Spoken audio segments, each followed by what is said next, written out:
Hello, मैं Derick Walker Oxford Bible church का pastor हूं और आज मैं अपनी सीरीज को जारी रखना चाहता हूं जिसका अनुमान है क्या बाइबल मुसीबत से पहले उठाए जाने की तालीम देती है। बाइबल इस दौर के इख्तिताम के बारे में बात करती है जो एक अरसे पर खत्म होगा, वाकई खौफनाक वक्त जिसे मुसीबत कहा जाता है, जो जमीन पर अदालत नाजिल होने का वक्त भी है। मुकाशवा की किताब 6 बाब में इसे बड़ी वजाहत से बयान किया गया है।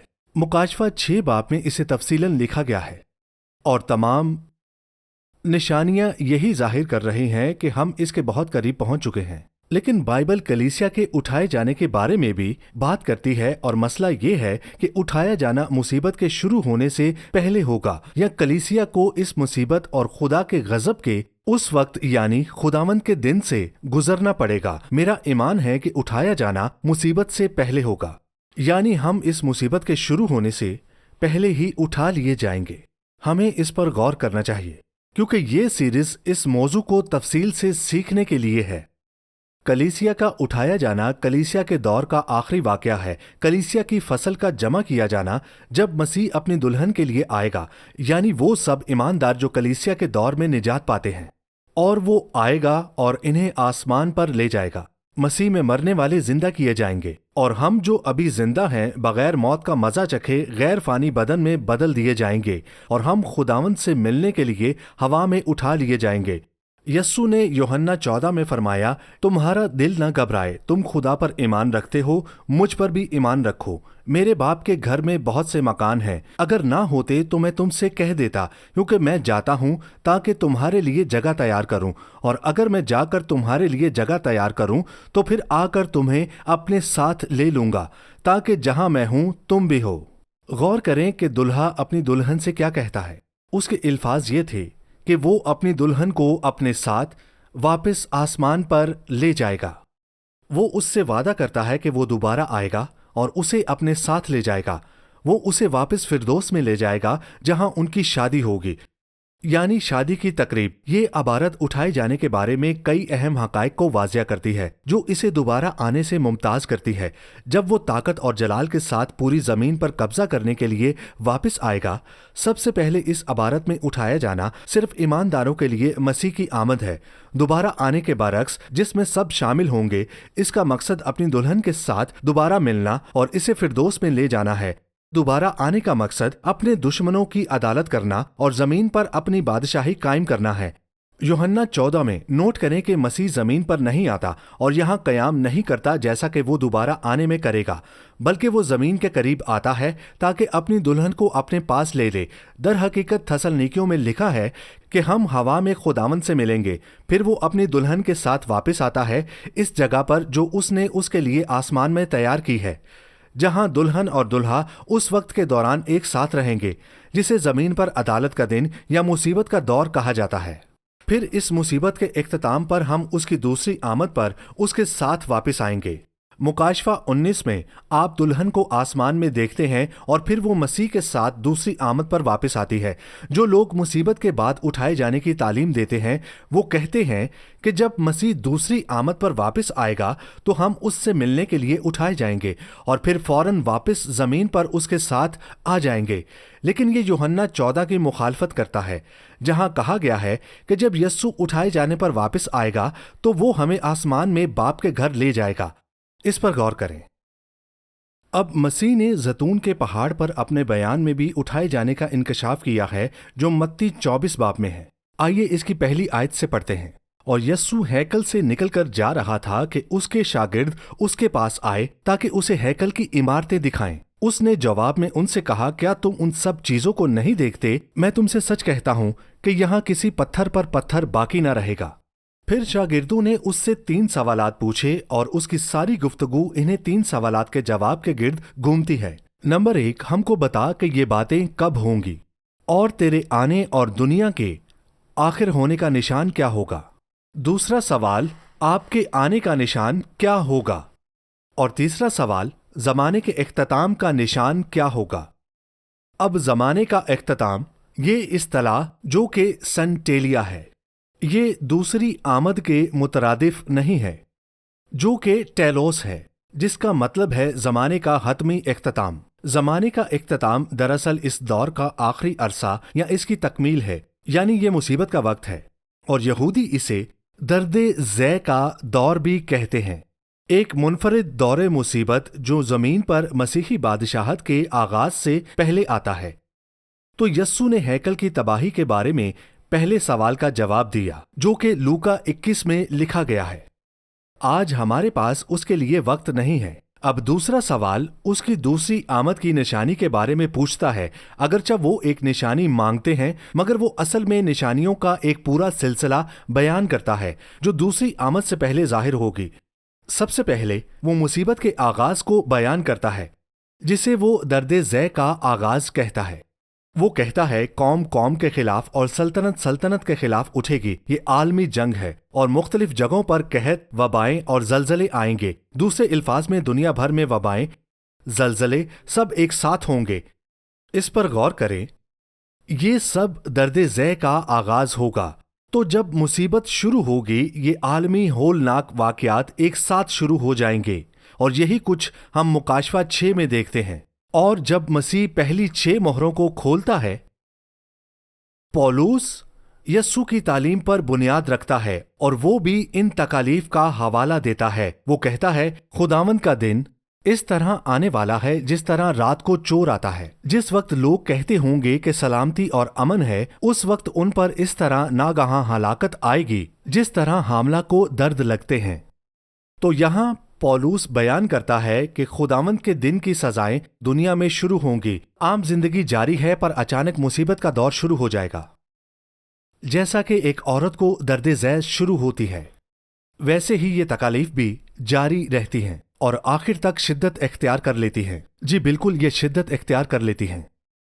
اسی طرح یہ پہلا نشان ہے کہ مصیبت کی ابتدا ویسے ہی ہے جیسے درد ذیل کی شروعات، اور یہ مکاشفہ 6 سے مطابقت رکھتا ہے، یعنی مہروں کا کھلنا۔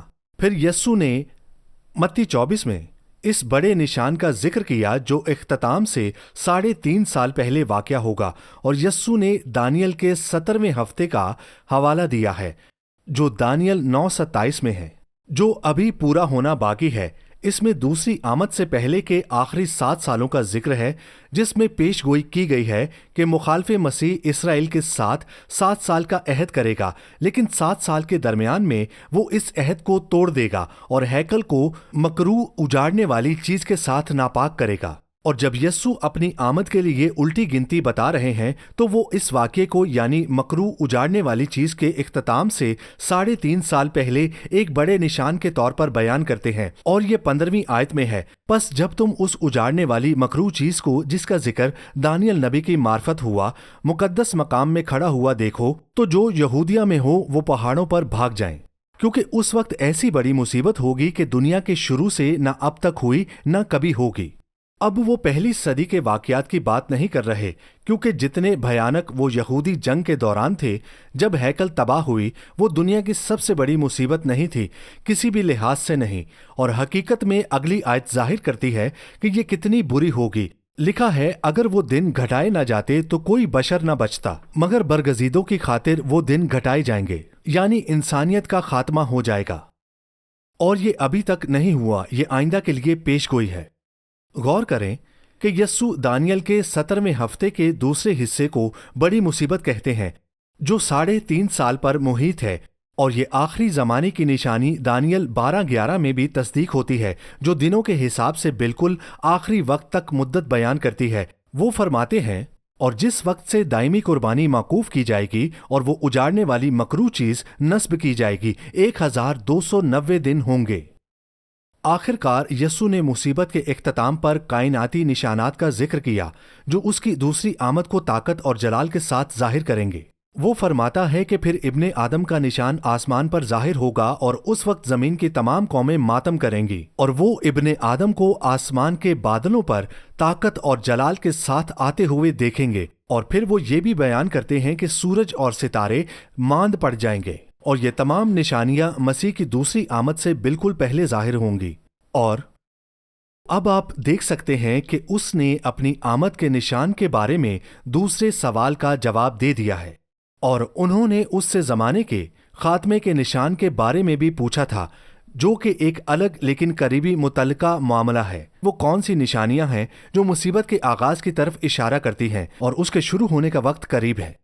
तो दूसरे अल्फाज में वो दूसरा सवाल मुकम्मल कर चुका है। अब हम तवक्को करते हैं कि वो तीसरे सवाल का जवाब देगा, यानी जमाने के इख्तिताम की निशानियां क्या हैं, मुसीबत के शुरू होने की निशानी क्या है, हम कैसे जान सकते हैं कि हम इसके करीब पहुंच गए हैं। और जैसा कि मैंने कहा, हम ये तवक्को करते हैं कि वो इसी पर बात करेगा और वो यही बात आयत 36 में करता है। लेकिन उस दिन और उस घड़ी की बाबत कोई नहीं जानता, ना आसमान के फरिश्ते, ना बेटा, मगर सिर्फ बाप। गौर करें, सिर्फ बाप ही जानता है। यानी ये एक राज है, ये खुदा का राज है जो खुदा ही जानता है। कोई नहीं जानता कि ये कब शुरू होगा। ये एक राज है जिसे कोई नहीं जानता। अब यहां जो लेकिन है जो इस आयत की इब्तदा में आता है, वो यूनानी लफ्ज पैरी दी का तर्जुमा है, जो एक साख्ती निशान है जो जाहिर करता है कि अब वो एक मुख्तलिफ मसले की तरफ बढ़ रहे हैं, यानी इस जमाने के इख्तिताम या आगाज का वक्त। इसके बरक्स उसकी दूसरी आमद का दिन वाज़िया तौर पर निशान जद है, जिसके औकात मालूम है और पहले से जाना जा सकता है। ये दिन जब शुरू होगा बगैर किसी निशानी के नाकाबिले मालूम है। लेकिन अगली चंद आयात में वो इसमें बिल्कुल नई बात शामिल करते हैं, क्योंकि वो इस दिन को अपनी आमद में करार देते हैं। तो जैसे ही वो इस वक्त के इख्तिताम पर जब दुनिया भर में फैसला होगा वो आएगा, वैसे ही वो कहता है कि वो इसके आगाज से पहले आएगा, इस फैसले के वक्त की शुरुआत करेगा। अब आयत 37 और 39 पढ़ते हैं। मत्ती 24 बाब उसकी 37 से 39 आयत तक। जैसा नूह के दिनों में हुआ वैसा ही इब्ने आदम के आने के वक्त होगा, क्योंकि जिस तरह तूफान से पहले के दिनों में लोग खाते पीते और ब्याह शादी करते थे, उस दिन तक के नूह कश्ती में दाखिल हुआ, और जब तक तूफान आकर उन सब को बहा न ले गया उनको खबर न हुई, उसी तरह इब्ने आदम का आना होगा। तूफान की एक मौजू मिसाल फराहम करता है, क्योंकि ये तारीख में वाहिद और दूसरा मौका है जब पूरी दुनिया पर फैसला हुआ। तो तूफान इब्तदा से मुताबिकत रखता है। जी हां, तूफान इब्तदा से मुताबिकत रखता है। इस सूरत में सैलाब से पहले के दिनों में मामूल की जिंदगी जारी थी और इस बात का कोई निशान नहीं था कि क्या होने वाला है। फिर अचानक फैसला नाजिल हुआ और इनके लिए इससे बचने का मौका खत्म हो गया। इस फैसले को मुतहरिक करने वाला अहम वाकया नूह और दूसरे ईमानदारों का कश्ती में दाखिल होना था। इसी दिन बारिश शुरू हुई। दूसरे अल्फाज में फैसले के नाजिल होने से ऐन पहले ईमानदारों को जिस्मानी तौर पर एक महफूज मकाम पर मुंतकिल किया गया, जो फैसले के मंजर से ऊपर था, यानी कश्ती, जो मसीह की मिसाल है। यस्सु ने फरमाया कि इसके आने पर भी ऐसा ही होगा। आजमाइश के सैलाब यानी आजमाइश के फैसले के नाजिल होने से पहले आखिरी वाकया ये है कि ईमानदार मसीह में हमारी निजात की कश्ती में महफूज हो जाएंगे। वो हिफाजत के लिए उठा लिए जाएंगे और फिर इसी दिन आजमाइश के फैसले नाजिल होना शुरू हो जाएंगे। लूका 17 में यस्सु ने अपने आने के दिन को लूत के सदूम से फरार के दिन से भी तशबीह दी। बिल्कुल फैसले के नाजिल होने से पहले उन्होंने फरमाया कि इसी तरह जैसे लूत के दिनों में था, वो खाते पीते थे, खरीदते और बेचते थे, खेती करते और इमारतें बनाते थे। लेकिन जिस दिन लूत सदूम से निकला, उसी दिन आसमान से आग और गंधक की बारिश हुई और सबको हलाक कर दिया। इसी तरह होगा जिस दिन इब्ने आदम जाहिर होगा। यस्सु ये तालीम दे रहे हैं कि जब मुसीबत के फैसले शुरू होने से पहले जिंदगी मामूल के मुताबिक जारी होगी, तो ईमानदारों को फैसले के मंजर से निकाल लिया जाएगा और फिर फैसले का वक्त शुरू होगा। जैसे नूह और लूत के दिनों में हुआ था, वैसे ही इब्ने आदम की आमद भी होगी। जी हां, वो दूसरी आमद पर फिर आएगा और इसकी तस्दीक अगली आयत 40 से होती है। यस्सु ने फरमाया, उस वक्त 2 आदमी खेत में होंगे, एक ले लिया जाएगा और दूसरा छोड़ दिया जाएगा। 2 औरतें चक्की पीसती होंगी, एक ले ली जाएगी और दूसरी छोड़ दी जाएगी। इसके लिए जो लफ्ज इस्तेमाल हुआ है पैरालम्बानो, जिसका बुनियादी मतलब मस्बत है। इसका मतलब है साथ ले जाना, जैसे यूसुफ ने मरियम को अपनी बीवी के तौर पर कबूल किया। और यही लफ्ज यस्सु ने यूहन्ना 14 में भी इस्तेमाल किया है, जब उन्होंने वादा किया कि वो दोबारा आएंगे और हमें अपने साथ ले जाएंगे। पैरालम्बानो बस यस्सु यहाँ एक ऐसे नामालूम दिन की बात कर रहे हैं जब वो हमें अपने साथ ले जाने के लिए आएंगे, बिल्कुल इससे पहले कि वो जमीन पर मुसीबत का सैलाब नाजिल करना शुरू करें। और ये जाहिर है और ये ज़ाहरी दिन से बिल्कुल मुख्तलिफ है, जिसे कोई नहीं जानता। जब वो वापस आएगा ताकि इन फैसलों को अपनी इंतहा तक पहुंचाए, यानी दूसरी आमद पर। फिर वो अपनी आमद के दिन पर जोर देता है जो खुदावंद के इन फैसलों के दिन का आगाज करता है, और वो बार बार बहुत शिद्दत से इस बात पर जोर देता है कि इस दिन को कोई नहीं जानता। देखें, ये किसी भी वक्त हो सकता है, और फिर वो इसी बात को इस्तेमाल करता है ताकि हमें रूहानी तौर पर हमेशा जागते और तैयार रहने की तरगीब दे। आयत 42 में वो कहता है, बस जागते रहो क्योंकि तुम नहीं जानते कि तुम्हारा खुदावंद किस दिन आएगा। यहां तक कि ईमानदार भी नहीं जानते कि वो कब आएगा। कोई भी नहीं जानता। इसे कुर्बत कहा जाता है, जिसका मतलब ये है कि खुदा ने उठाए जाने के वक्त को राज में रखा है, इसलिए वो किसी भी लम्हे आ सकता है। और जैसा कि हमने देखा, ये उसकी उस आमद पर लागू नहीं होता जो मुसीबत के बाद उसकी बादशाही कायम करने के लिए होगी, क्योंकि अगर आप मुसीबत में हैं तो आप अलामात में वक्त का हिसाब जान लेंगे और आपको बिल्कुल मालूम हो जाएगा कि यस्सु कब आएगा।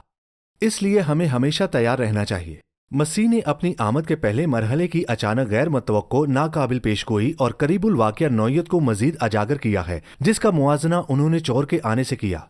आयत 43 में उन्होंने फरमाया, लेकिन ये जान रखो कि अगर घर के मालिक को मालूम होता कि चोर रात के कौन से पहर आएगा तो जागता रहता और अपने घर में नकब ना लगाने देता। अब इनका अपने आप को चोर की तरह आने से तशबीह देना यकीनन एक जानबूझकर किया गया तजाद है, क्योंकि जब वो कुदरत और जलाल के साथ आएंगे तो वो जमीन के घर पर कब्जा करने और इसके सारे चराग रोशन करने आएंगे। चोर का मकसद घर पर कब्जा करना या इसके चराग रोशन करना नहीं होता, बल्कि वो जल्दी आता है, कीमती चीजें ले जाता है और फिर चला जाता है। यह मंजर बिल्कुल उठाए जाने की वजाहत करता है। यस्सु आएगा ताकि अपने कीमती लोगों को ले जाए, और जल्दी ही दुनिया ये महसूस करेगी कि करोड़ों ईमानदार अचानक गायब हो गए हैं। ऐसा लगेगा जैसे कोई चोर आया हो, लेकिन जाहिर है वो चोर नहीं है, वो सिर्फ वही ले रहे हैं जो इनका है। लेकिन दुनिया इस अचानक वाक़ये को रात के चोर की तरह महसूस करेगी। अब पौलुस बिल्कुल यही जुबान इस्तेमाल करता है जब वो पहले थस्सलुनीकियों 5 में ऐलान करता है, जिसमें यूं लिखा है, खुदावंद का दिन इस तरह आने वाला है जिस तरह रात को चोर आता है। इसलिए मुसीबत का आगाज रात के चोर के आने से होता है। ये रैप्चर से शुरू होती है। जिस वक्त लोग ये कहते होंगे सलामती और अमन है, मामूल की जिंदगी चल रही होगी, उस वक्त उन पर इस तरह नागहान हलाकत आएगी जिस तरह हामला को दर्द लगते हैं। दूसरे लफ्जों में, जैसे नूह का सैलाब अचानक दुनिया पर आ गया था, वैसे ही मुसीबत का सैलाब पूरी दुनिया पर आएगा, और ये सब दर्द एक साथ आएंगे। और लिखा है कि वो बच नहीं सकेंगे, मतलब इस मुसीबत के वक्त से कोई नहीं बचेगा। नोट करें कि मसीह की ये आमद ये चोर की तरह होगी, दुनिया को अचानक हैरान कर देगी, क्योंकि वो अमनो अमान में होंगे, चूंकि मुसीबत अभी शुरू नहीं होगी। लेकिन जब वो अपनी कीमती चीजें निकाल लेगा, तब मुसीबत की सजाएं अचानक शुरू हो जाएंगी और शिद्दत में बढ़ती जाएंगी, जिसे दर्द ज़ैक कहा जाता है। ना सिर्फ ये कि हमें मालूम नहीं कि मसीह रैप्चर में कब आएगा, बल्कि हमें ये भी मालूम नहीं कि वो कब नहीं आएगा। फिर मत्ती 24 आयत बताती है, बस तैयार रहो क्योंकि इब्ने आदम उसी घड़ी आएगा जिसकी तुम तवक्को नहीं करते। ये एक बहुत मजबूत बयान है जो आमद की फौरी नौयत को जाहिर करता है और हमारे तमाम इंसानी अंदाजों को आजिज करने के लिए है कि यस्सु कब आएगा। ये कहता है कि जो भी दलीलें हम बना लें कि वो कब नहीं आ सकता, बिल्कुल उसी वक्त वो आएगा। दर हकीकत अपनी आमद के दिन के बारे में बात करते हुए वो बार बार इसकी नामालूमियत और फौरी नौयत को उजागर करता है, जो कि इसकी कुव्वत के साथ आमद के बिल्कुल बरक्स है, जो मुसीबत के आखिर में होगी, जिसके वाजिया इशारे और पेश गोइयां हैं। इसीलिए वो ज़रूर 2 अलग अलग दिनों की बात कर रहा है, और बिल्कुल यही लूका 17 में कहा गया है, जिसमें यूं लिखा है, उसने शागिर्दों से कहा, वो दिन आएंगे कि तुमको इब्ने आदम के दिनों में से एक दिन को देखने की आरजू होगी और ना देखोगे। इस बात की तस्दीक इससे होती है कि इसकी आमद से पहले, यानी मुसीबत से आम पहले जिंदगी जारी है और दुनिया अमन और सलामती की बात कर रही है। اس کو اس دوسرے آنے کے دنوں کے ساتھ ملانا ناممکن ہے، جنہیں تاریخ کے کسی بھی وقت سے زیادہ بدتر بیان کیا گیا ہے۔ جب غضب کے پیالے انڈھیلے جا رہے ہوں گے، آرمیگیڈن رستے میں ہوگا، جب حالات اتنے خراب ہوں گے، یسوع نے فرمایا کہ اگر وہ اپنے واپس آنے سے ان دنوں کو مختصر نہ کرے تو کوئی بشر نہ بچتا۔ تو یہ بالکل مختلف ہے۔ اٹھائے جانے سے پہلے کا وقت دوسرے آنے سے پہلے کے وقت سے مختلف ہے۔ تو اب یسوع نے اپنے آنے کی نشانی کے بارے میں شاگردوں کے سوال کا 2 طریقوں سے جواب دیا۔ چونکہ یہ 2 مراحل میں ہونا تھا، مصیبت سے پہلے اور بعد میں، اس لیے اسے شاگردوں کو دوہرا جواب دینا ضروری تھا۔ سب سے پہلے انہوں نے اس دن کو بیان کیا جب وہ بادشاہ کی حیثیت سے مصیبت کے اختتام پر واپس آئیں گے، جو واضح طور پر نشان زد اور مصیبت میں موجود ہر شخص کے لیے معلوم ہو جائے گا۔ پھر انہوں نے اپنے ابتدائی آنے کو بیان کیا تاکہ خداوند کے دن کا آغاز ہو سکے۔ یہ لازمی طور پر ایک مختلف دن ہے، سب سے پہلے کیونکہ دوسرے آنے کے برعکس یہ نامعلوم ہونے والا اور بغیر نشانی کے ہے۔ دوسرا، ہم جانتے ہیں کہ یہ ایک مختلف دن ہے کیونکہ اٹھائے جانے میں آنے سے پہلے کے دنوں میں معمول کی زندگی جاری ہے اور دنیا کہہ رہی ہے امن اور سلامتی ہے۔ اس لیے مسیح کا اٹھائے جانے کے وقت آنا ضروری ہے، جو مصیبت سے پہلے کا نظریہ ہے۔ پھر ہم متی کی کتاب اس کے 25 باب میں دیکھتے ہیں، جس میں ان لوگوں کی عدالت بیان کی گئی ہے جو مسیح کے دوبارہ آنے پر ابھی زندہ ہیں، جس میں مسیح تمام بے ایمانوں کو مسیحی بادشاہت سے خارج کر دیتا ہے اور انہیں زمین سے ہٹا دیتا ہے۔ سب سے پہلے آپ 10 کنواریوں کی تمثیل دیکھتے ہیں، جس میں کہا گیا ہے کہ وہ 5 کنواریاں جن کے پاس تیل نہیں تھا انہیں خارج کر دیا گیا۔ پھر اس نے متی 25:31 میں بھیڑوں اور بکریوں کی عدالت بیان کی۔ 31 آیت، جب ابن آدم اپنے جلال میں آئے گا اور سب فرشتے اس کے ساتھ آئیں گے، تب وہ اپنے جلال کے تخت پر بیٹھے گا۔ یہ دوسری آمد پر ہوگا اور اس کا مقام زمین پر ہے۔ تو یہ مکاشفہ 20 میں عظیم سفید تخت کی عدالت سے مختلف ہے، جو 1000 سال کے بعد واقع ہوتی ہے۔ پھر لکھا ہے، اور سب قومیں اس کے سامنے جمع کی جائیں گی اور وہ ایک کو دوسرے سے جدا کرے گا، جیسے چرواہا بھیڑوں کو بکریوں سے جدا کرتا ہے، اور بھیڑوں کو اپنے دہنے اور بکریوں کو بائیں کھڑا کرے گا۔ اور یہ ان تمام غیر قوموں کی عدالت ہے جو مصیبت سے بچ گئی ہیں، تاکہ یہ طے کیا جا سکے کہ ان میں سے کوئی 1000 سالہ بادشاہی میں داخل ہونے کی اجازت پائے گا۔ وہ انہیں ان کی فطرت کے مطابق 2 گروہوں میں تقسیم کرتا ہے۔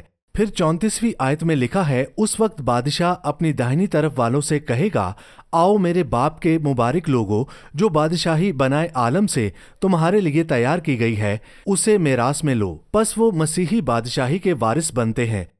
41 آیت میں، پھر وہ بائیں طرف والوں سے کہے گا، اے مالونو، میرے سامنے سے اس ہمیشہ کی آگ میں چلے جاؤ جو ابلیس اور اس کے فرشتوں کے لیے تیار کی گئی ہے۔ اور یہ سب بے ایمان زمین سے ہٹا دیے جاتے ہیں ہمیشہ کی سزا کی جگہ پر، اور پھر بالآخر آگ کی جھیل میں۔ اور اختتام یہ ہے کہ یہ لوگ ہمیشہ کی سزا میں جائیں گے، لیکن راست باز ہمیشہ کی زندگی میں۔ تو یہ بالکل واضح ہے کہ کوئی بھی بے ایمان شخص جو مصیبت کے دور میں زندہ بچ جائے، اسے زندہ رہنے یا زمین پر مسیحی بادشاہت میں داخل ہونے کی اجازت نہیں دی جائے گی۔ لہٰذا وہی ایماندار جو دوسری آمد پر زندہ ہوں گے، انہیں ہی بادشاہی میں شامل کیا جائے گا۔ دیگر حوالہ جات بھی اس بات کی تصدیق کرتے ہیں کہ یسوع اپنی دوسری آمد پر زمین سے تمام بے ایمانوں کو ہٹا دیں گے۔ اس طرح ایماندار ہی اس کی بادشاہت میں داخل ہوں گے۔ مثال کے طور پر یسوع نے کہا کہ مصیبت کے دن نوح کے زمانے کی طرح ہوں گے، جب تمام بے ایمان مارے گئے اور ہٹا دیے گئے اور ایمانداروں کو نئی زمین پر آباد ہونے کی اجازت دی گئی۔ ظاہر ہے کہ باقی تمام بے ایمانوں نے مخالف مسیح کا نشان لے لیا ہوگا، اس لیے انہیں دوسری آمد پر سزا دی جائے گی۔ دوسرے تھسلنیکیوں میں بھی یہ بات واضح طور پر بیان کی گئی ہے، جب خداوند یسوع اپنے قوی فرشتوں کے ساتھ بھڑکتی ہوئی آگ میں آسمان سے ظاہر ہوگا، اور جو خدا کو نہیں پہچانتے اور ہمارے خداوند یسوع کی خوشخبری کو نہیں مانتے، ان سے بدلہ لے گا۔ وہ خداوند کے چہرہ اور اس کی قدرت کے جلال سے دور ہو کر ابدی ہلاکت کی سزا پائیں گے۔ جب یسوع واپس آئیں گے تو بے ایمانوں کے لیے بہت دیر ہو چکی ہوگی۔ ان کے توبہ کرنے کا موقع ان کے آنے سے پہلے ہے۔ اسی طرح متی 13 میں کڑوے دانوں کی تمثیل میں بھی یسوع نے یہی بات بیان کی۔ اس نے دنیا کو ایک کھیت سے تشبیہ دی۔ अच्छा बीज बादशाही के फर्जंद और कड़वे दाने उस शरीर के फर्जंद हैं, और कटाई दुनिया का आखिर है और काटने वाले फरिश्ते हैं। बस जैसे कड़वे दाने जमा किए जाते हैं और आग में जलाए जाते हैं, वैसे ही दुनिया के आखिर में होगा, और सिर्फ वही लोग जो रास्तबाज हैं बादशाही में दाखिल होंगे, क्योंकि तमाम बेईमान लोग उठाए जाने के जरिए हटा दिए जाएंगे और तमाम ईमान वाले रैप्चर के जरिए उठा लिए जाएंगे और तमाम बेईमान मौत के जरिए हटा दिए जाएंगे। इसका मतलब है कि बाद अज़ मुसीबत नजरिया मंतकी तौर पर नामुमकिन है, इसीलिए रैप्चर को लाजमी तौर पर दूसरी आमद से कई साल पहले होना चाहिए। मेरा मतलब पोस्ट ट्रिब्यूलेशन मंतकी तौर पर नामुमकिन है, इसलिए उठाए जाने का वक्त लाजमी तौर पर दूसरी आमद से कई साल पहले होना चाहिए, ताकि इतना वक्त हो कि ईमानदारों की फसल पैदा हो सके जो 1000 साला बादशाही को आबाद करे। इसलिए मुसीबत से पहले ही उठाए जाने से पहले मुमकिन हो सकता है। सिर्फ कबल अज़ मुसीबत प्री ट्रिब्यूलेशन रैप्चर इस शर्त को पूरा करता है। मजीद ये कि प्री ट्राइब नजरिया ही वाहिद नजरिया है जो किसी भी वक्त हो सकता है, यानी ये हकीकत कि यस्सु मसीह किसी भी लम्हे अचानक वापस आ सकते हैं। हम इसी बारे में बात कर रहे हैं। हकीकत में यस्सु ने मुकाशवा 22 बाब में 3 बार कहा, मैं जल्द आने वाला हूँ, मैं जल्द आने वाला हूँ, मैं अचानक आऊंगा। आए हम जागते रहें और ये यकीनी बनाएं कि हम खुदावंद से मिलने के लिए तैयार हैं और उसे अपने पूरे दिल से कबूल करते हैं, क्योंकि वो किसी भी वक्त आ सकते हैं, किसी भी लम्हे। तो हमें उसका बेताबी से इंतजार करना चाहिए कि वो हमारे लिए आ रहा है। आइए हम इसकी अचानक आमद के लिए बेकरार रहें। आमीन। यस्सु जल्द आने वाला है। हकीकत में वो किसी भी वक्त आ सकता है, और जब भी वो आएगा वो हमें अपने साथ ले जाने के लिए आएगा। और आप जानते हैं रैप्चर बाइबल के सबसे दिलचस्प मौज़ूआत में से एक है। मैं आपकी हौसला अफजाई करता हूँ। अगर आप रैप्चर के बारे में मजीद जानना चाहते हैं तो अपने अंदर खुशी भरी उम्मीद को बढ़ाएं, क्योंकि यस्सु जल्द आने वाला है। तो मैं आपको अपनी किताब द प्री ट्रिब्यूलेशन रैप्चर पढ़ने की दावत देता हूं, जो आपको इस मौजू में एक नए अंदाज में ले जाएगी, और मेरा ईमान है कि ये आपकी जिंदगी के लिए बरकत का बाइस बनेगी। यस्सु जलाल की उम्मीद है। आप मजीद तालीमात ऑक्सफोर्ड बाइबल चर्च और roku चैनल पर हासिल कर सकते हैं, और डेरिक वॉकर के यूट्यूब चैनल पर भी। और आप हमारे साथ इतवार की इबादत में भी शामिल हो सकते हैं, सुबह 11 बजे और शाम 6 बजे। चैनी स्कूल, हेडिंगटन, ऑक्सफोर्ड, OX3 7QH। आप CDs, DVDs, किताबें और दूसरी चीजें ऑनलाइन ऑर्डर कर सकते हैं। www.oxfordbiblechurch.co.uk और कॉल भी कर सकते हैं 018655 Shekinah Bible Ministries were founded by Dr. Tahira Salim and Reverend Dr. Asher Salim on 27th October 1998. The foundation of organization was laid by Reverend Dr. Shahid Siraj Deen, who was called home by God on 14th Feb 1998. The organization commenced its working through Bible Institute and then by the grace of God developed following establishments: Shekinah Bible Church, Shekinah Sunday School, Shekinah Movie Society, Shekinah Messaging Services, Shekinah Adult Youth, Daughters of Shekinah, Shekinah Bible Institute, Shekinah News, Shekinah Medical Camp, Shekinah EMAC.